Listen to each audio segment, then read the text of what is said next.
Sürücünün min kupaya kasmaya çalışacaq sürücü. Başlayaq. İlk maçımızı məncə udarıq kimi fikirləşirəm. 30 win-streak gələcək çünki bir dənə bundan əvvəl udmuşduq. Savaş topu üzrə sürücü görə çox güclüdür. Bir dənə də şey gəldi. Bu gəldi. Ulti ilə başlamamız da rahat olur.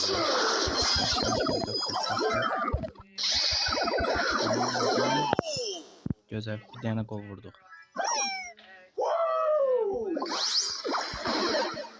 Ultim var bir dənə.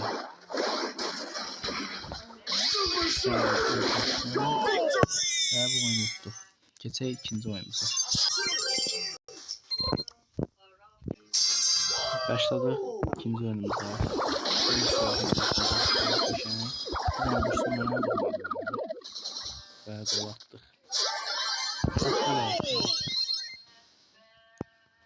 Bir dənə ultimiz var.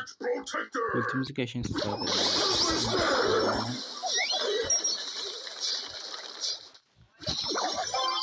Top məndədir. Gedirəm və 479 kupa. Şəkildə 1K-ya kastığımı göstərsə də, 1000 kupaya kastığımı göstərsə də, böyük günə 500 kupa eləsək yaxşıdır. Yəni ulti ilə başladıq. Öğretim hesablarına ultimi açdım. Bir dənə vurdum.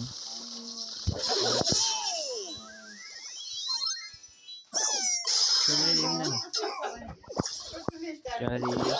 Ulti